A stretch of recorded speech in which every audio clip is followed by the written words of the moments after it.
Le message du jour vous est présenté par notre frère Marc.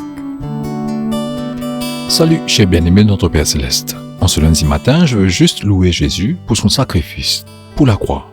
Bien-aimés, parfois nous prenons pour acquis les choses ou les bénédictions que nous recevons de Dieu.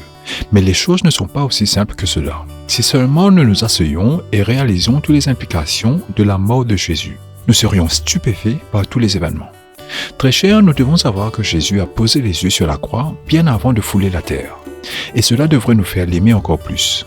La séance de la croix était déjà représentée dans le psaume chapitre 22, versets 16 à 18. Des chiens m'entourent, une meute de méchants m'entoure. Ils me transpercent les mains et les pieds. Tous mes os sont exposés. Les gens me regardent et se réjouissent. Ils se partagent mes vêtements et tirent au sort mes habits. Bien-aimés, être conscient de cela nous rend davantage émus par le sacrifice de Jésus. Sa mort pour notre salut était planifiée.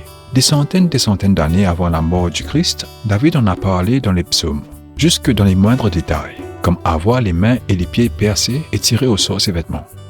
Très cher, bien plus encore, cela a été prévu par le Père. Actes des Apôtres chapitre 2 verset 23 dit « Cet homme vous a été livré par le plan délibéré et la prévision de Dieu.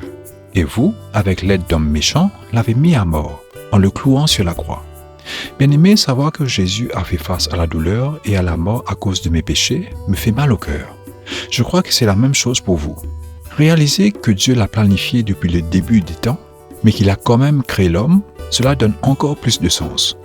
Bien-aimé, Jésus connaissait sa mort pour l'humanité, pour nous tous, depuis la création. Il connaissait le prix de notre salut.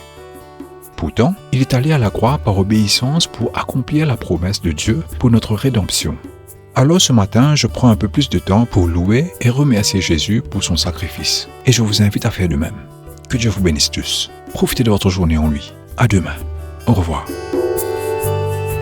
Si toi aussi tu crois que la parole de Dieu est une bénédiction, partage-la et sois une source de bénédiction pour les autres toi aussi.